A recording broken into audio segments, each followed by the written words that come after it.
Cool. Hi, let me just make sure I'm not on mute. Hi, my name is Shannon from Gobi Partners, and today I chose the topic, 3 key learnings in avoiding failures in M&A and dating and marriages. Okay, so with the dawn of COVID, you're seeing a lot of consolidation now. There's a lot of M&As definitely on the table. Just some stats for you. So 70 to 90% of all M&As fail. 50% of all marriages end in divorce. Even more so now I'm hearing during this whole COVID time. So usually when you get into an M&A or you have a business, you want it for a long time. This is a long-term commitment. Usually when you get married, you are hoping that it's going to be your last. Because they are such crucial relationships that you have for the rest of your lives.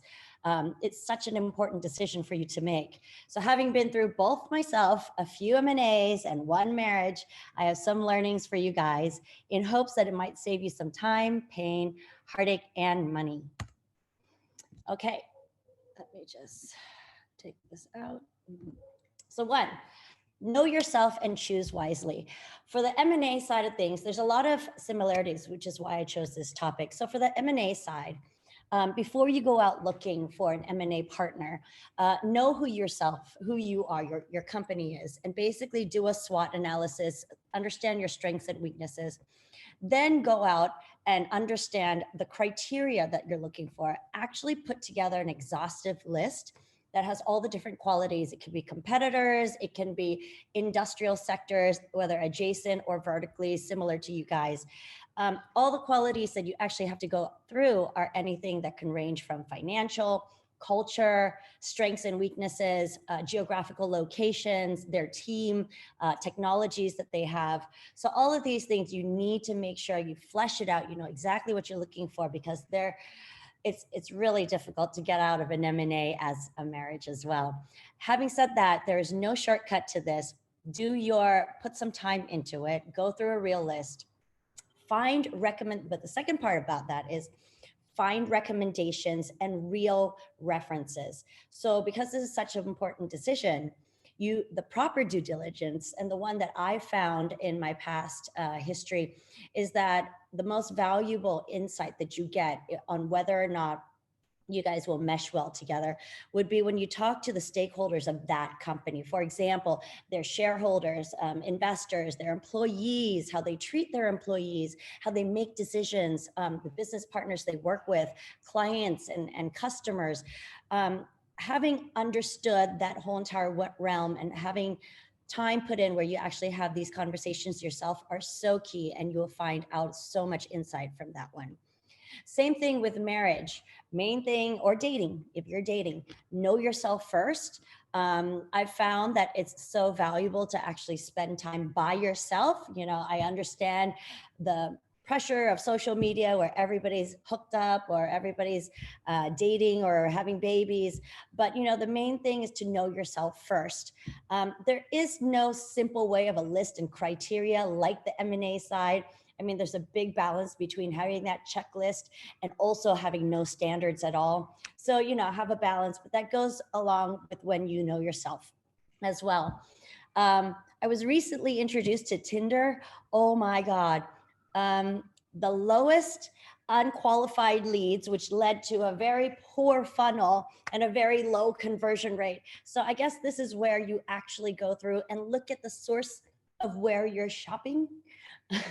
Or where you're looking for people. What I found through the years, talking to a bunch of friends with successful relationships, is that they actually do come from the similar backgrounds. They share similar lifestyles. They have similar family backgrounds, and sometimes when you talk to that person or get to know the person that you're dating, it would be beneficial or useful actually to get an insight on how they are with their family, with other friends, with business contacts as well. Because, at the end of the day, you're trying to understand what that relationship would be like with that person. And yeah, very two similar things between M&A and marriage. Let's go to the next one. 2, align cultures, values, and goals. So this is actually the biggest reason why M&As fail, or what you see in marriages in irreconcilable differences, right? I think that's what they call it. Anyway, so usually the goals are the overlying goals are very similar. So yes, M&A, you want that larger entity, that big IPO or that big exit. And the marriage is the kid, or some people without you, me, a dog named Boo, a house, blah, blah, blah. So, the overall arching goal is usually the same, but there's a lot of nuances with it, and values and cultures and how you actually get there is really, really key. So for example, I went through an M&A, one of the most recent ones that I went through in the last couple of years. It seemed that we were very complementary to each other. I was very good in marketing. They were very good in operations. We had two different companies doing very similar things in two different countries. And, everything seemed to look like it would work. But, at the end of the day, the culture and the values were not shared enough. We didn't give enough time to actually explore each other in terms of how we would, roll out things. What were the most important things in our value system, and what our short, mid, and long-term goals are as well. And so that the M&A in my it could have been done better, but if we had taken time to establish our values and culture and goals together, I think that we would have gotten a longer way. Same thing with marriage.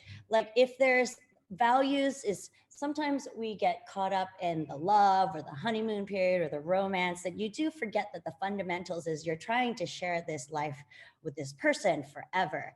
And so with that, comes with, things that are hard topics that sometimes you don't want to talk about, like what's important to you, where you're going in life, where you want to be. Maybe somebody has different dreams and job aspirations, different financial aspirations, different ways of raising your kids, if you want kids or if you don't want kids. There's a lot of goes and no-goes that should be discussed, and how you actually, what things that you actually want to do together, and how you actually will establish short, midterm, and long-term goals. I know it sounds like a project, but it's really, really important that you do understand that there are fundamental values and cultures that you should discuss. And 3, try before you buy. So in M&A, one thing, like that last scenario that I was talking about, is that usually